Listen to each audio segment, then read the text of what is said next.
अस्सलामुअलैकुम। आज अगस्त की 31 तारीख है, जुमेरात की शाम है।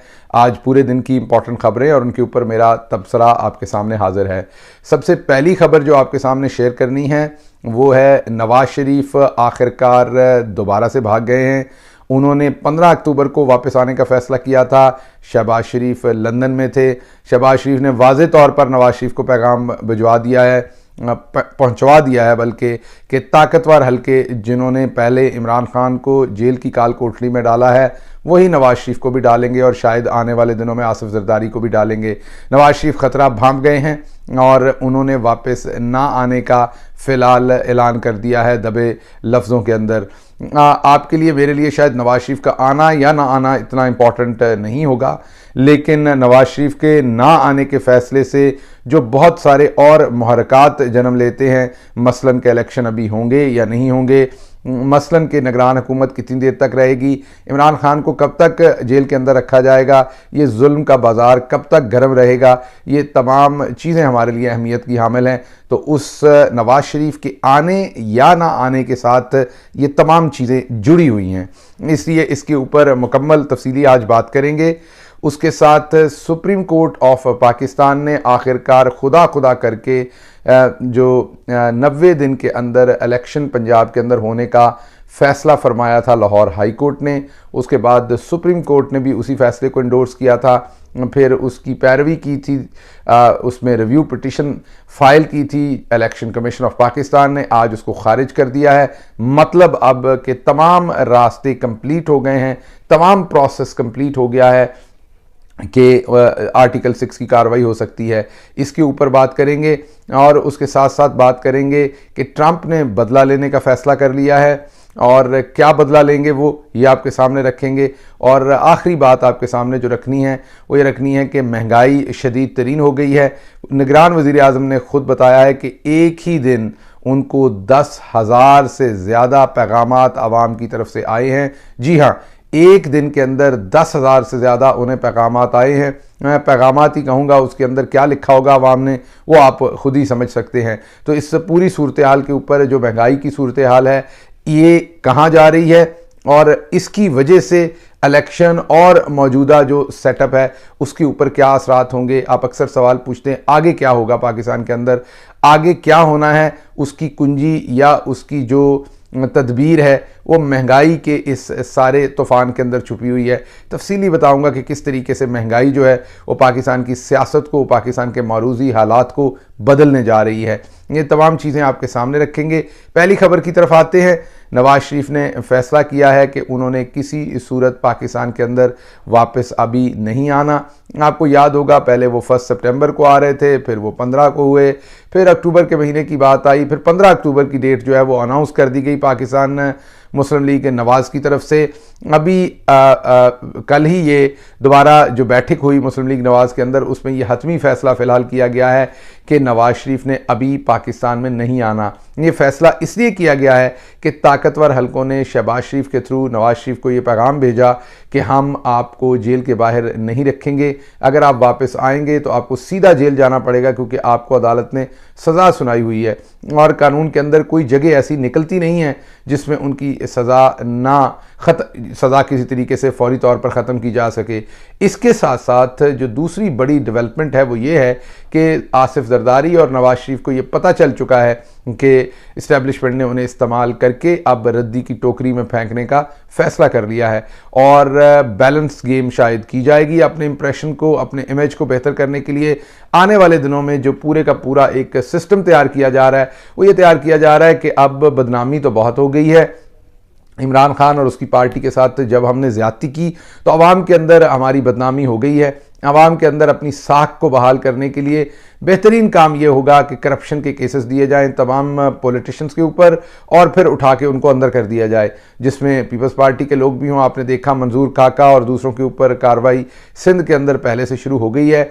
आने वाले दिनों में आपको मुस्लिम लीग नवाज के ऊपर भी कार्रवाई होती नज़र आएगी। बैलेंसिंग फैक्टर होगा। इमरान खान के साथ और उसकी पार्टी के साथ तो बेहतरी नहीं करनी, दूसरों के साथ भी थोड़ी सी बुराई करें ताकि ये प्रूव कर सकें कि देखिए हमने तो सबके साथ की है, हमने किसी एक के साथ तो की नहीं है।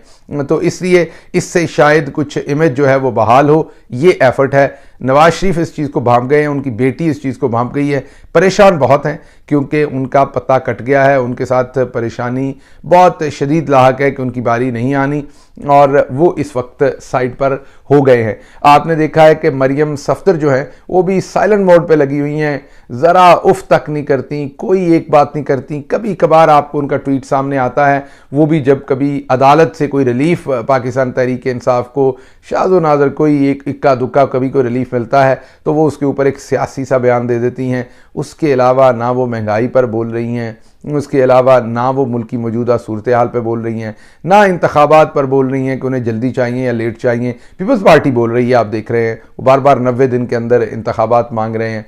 नून लीग और उनकी पूरी लीडरशिप जो है उस सन्नाटे में है, बर्फ़ में लगी हुई है, क्योंकि उन्होंने अपने करप्शन के केसेस माफ़ करवाने के लिए जंप तो ले लिया था, लेकिन अब उनको पता है कि वो भी सीधा गड्ढे में गिरने वाले हैं। तो नवाज शरीफ का ना आना ये साबित कर रहा है कि कोई इलेक्शन नहीं फ़िलहाल। नवाज शरीफ का ना आना ये साबित कर रहा है कि नून लीग और आसिफ जरदारी भी मुश्किल में जाने वाले हैं अगले दिनों में। पहली बात आपके सामने ये रखनी थी। दूसरी बात ये, पाकिस्तान में अदालती निज़ाम की वफ़ात तो बहुत पहले ही हो गई थी बदकिस्मती से। आहिस्ता आहिस्ता सब लोग मैं यही कहूँगा कि बाज़ाब्ता तौर पर उसको होते देख रहे हैं। आज सुप्रीम कोर्ट ने बहुत महीनों के बाद, आप सोचिए कितने महीने इंतज़ार किया सुप्रीम कोर्ट ने इस आला तरीन अहम तरीन मुकदमे का फ़ैसला करने में, लेकिन चलें खुदा खुदा करके कर दिया कि जो पंजाब हुकूमत ने 90 दिन के अंदर पंजाब के अंदर इलेक्शंस का अहकामात दिए थे, उसके ऊपर सुप्रीम कोर्ट ने भी फैसला दिया था। उसके खिलाफ इलेक्शन कमीशन ने रिव्यू पिटीशन डाली थी। आज खुदा खुदा करके आखिरकार बंदयाल साहब और उनकी सुप्रीम कोर्ट ने उस रिव्यू पिटीशन का फैसला किया और 90 दिन के अंदर ही इलेक्शन के फैसले को जो है वो इंडोर्स किया और इलेक्शन कमीशन की जो अपील थी उसको खारिज कर दिया।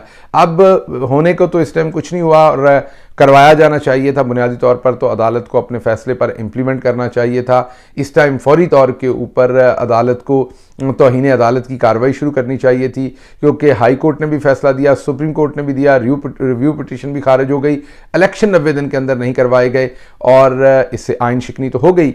इलेक्शन कमीशन ऑफ पाकिस्तान ने आइन शिकनी की, तो बुनियादी तौर पर तो तौहीन अदालत की कार्रवाई हो जानी चाहिए थी, लेकिन नहीं की गई, ना की जाएगी, ना की जा रही है।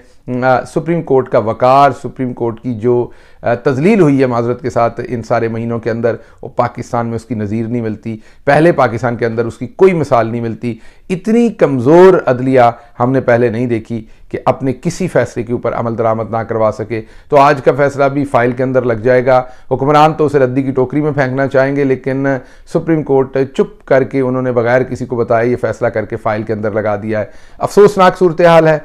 ज़ाहिर बात है उसकी सारी जिम्मेदारी जो है सबसे ज़्यादा बंदयाल साहब के ऊपर जाती है। माजरत के साथ वो हमारे लिए बड़े मोहतरम हैं, लेकिन जितनी स्पेस उन्होंने छोड़ी है इस सारे टाइम के अंदर अदलिया के अंदर, वो शायद ही किसी और जज ने पाकिस्तान की तारीख में छोड़ी हो। ये एक आइडियल केस था जिसमें आइन तोड़ दिया गया है, जिसमें हर तरह के जो कानूनी मामलात हैं उसकी खिलाफ वर्जी हुई है। इसके अंदर तौहीन अदालत डेफिनेटली होनी चाहिए थी, लेकिन कुछ नहीं होगा। फैसला होगा और फाइल के अंदर लग जाएगा। हजूर आप ये फैसला भी ना देते, आप जान की अमान पाऊँ तो इस फैसला देने का क्या फ़ायदा है। रखे रखते आपने रिव्यू खारिज कर दिया, उसके बाद भी क्या फ़र्क पड़ना है। फैसला तो खैर जिन्होंने करना है उन्होंने करना है और आपने खामोशी रहना है। एनीवेज अगली खबर आपके सामने रखते हैं। मुल्क के अंदर इस टाइम महंगाई का शदीद तरीन तूफ़ान चल रहा है। पाकिस्तान के अंदर जब से निगरान हुकूमत आई है तब से अभी तक 16 रुपये डॉलर जो है वो महंगा हो गया है। जी हाँ, आज 306-308 रुपये इंटरबैंक के अंदर डॉलर बिकता रहा है। ओपन मार्केट में तो बात ही ना कीजिए, वो 325 से लेके 350 के दरमियान में जहाँ पर किसी को मिल सके, और वो भी मिल नहीं रहा। तो महंगाई का एक तूफ़ान है। बिजली दोबारा महंगी हो रही है। आज एक और ख़बर की गर्दिश है कि पेट्रोलियम की प्राइसेस जो है, पेट्रोल जो है वो 22 रुपये लीटर और बढ़ रहा है। अभी इसका हतमी फैसला नहीं हुआ जब तक मैं आपसे बात कर रहा हूँ, लेकिन अंदर की खबर यही है, बाज़गश्त यही है कि पेट्रोल की प्राइसेस जो है वो मज़ीद बढ़ाने जा रहे हैं। जैसे ही पेट्रोल की प्राइसेस बढ़ेंगे आपको ये समझ आनी चाहिए, उसके साथ ही बिजली की कीमतें और बढ़ जाएंगी।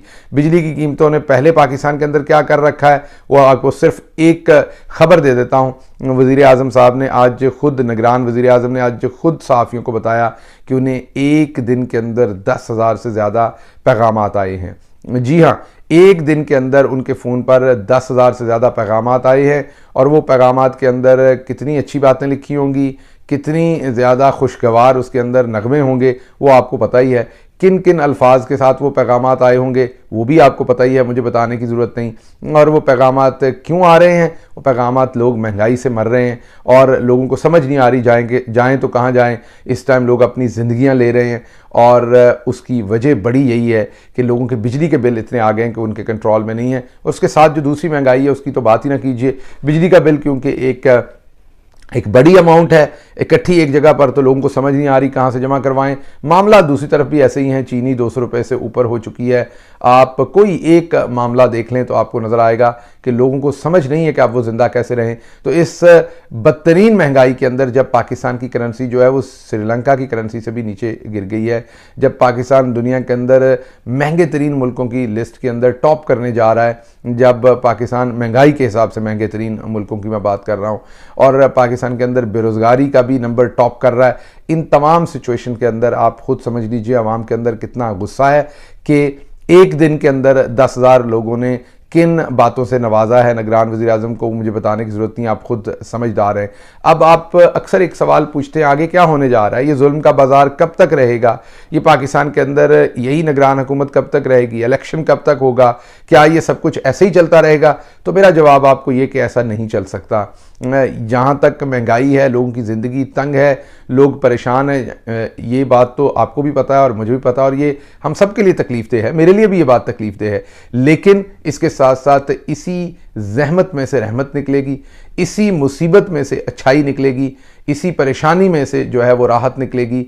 और वो कैसे निकलेगी वो मैं आपको बता देता हूँ। हमारे यहाँ लोग ज़रा थोड़े से सेल्फिश हैं, दूसरे को आग लगी हो, दूसरे की परेशानी हो तो पंजाबी कहते हैं ना सानू की, दूसरे को आग लगी हो तो वो डेफिनेटली उसको महसूस नहीं करते, लेकिन जब उन्हें खुद आग लगे तो उस टाइम वो महसूस करते हैं। इसी सिलसिले में मैंने एक पंजाबी वीलॉग रिकॉर्ड करवाया है, उसका लिंक मैं नीचे डिस्क्रिप्शन में डाल रहा हूँ। इस वीलॉग के नीचे आपको नज़र आ जाएगा कि उसमें मैंने पूरा एक्सप्लेन किया है कि हमारी पूरी तबाही की वजह यही एक एटीट्यूड था जो सारी ज़िंदगी हमने रखा है कि दूसरे की मुसीबत को हमने अपनी नहीं समझा और दूसरे का मजाक उड़ाते रहे, और जब दूसरा मुसीबत में था तो हम हमेशा यही कहते रहे सानू की हमें क्या। लेकिन जब अब सबको मुसीबत पड़ी है तो अब होश ठिकाने आया है कि दूसरे की मुसीबत पर ही बोल लेते, जब मुसीबत शुरू हुई थी तभी इकट्ठे होकर आवाज़ उठा लेते, तो आज ना हम इन हालात में होते, ना इमरान खान जेल के अंदर होता। तो मेरा वो पंजाबी वीलॉग सुनने के लिए इस वीलॉग की डिस्क्रिप्शन के अंदर नीचे लिंक है,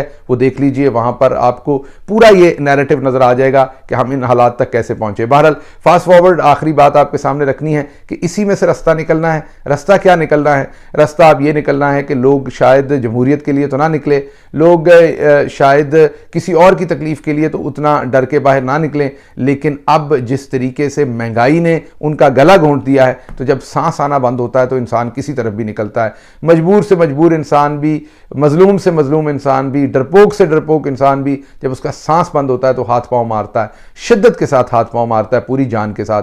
तो अब लोग हाथ पांव मारेंगे, बाहर निकलेंगे, एहतजाज होगा, और ये जो रेत की दीवार खड़ी की गई है, एक डर का फसाद खड़ा किया हुआ है, ये गिर जाएगा और पाकिस्तान को इलेक्शन की तरफ जाना पड़ेगा।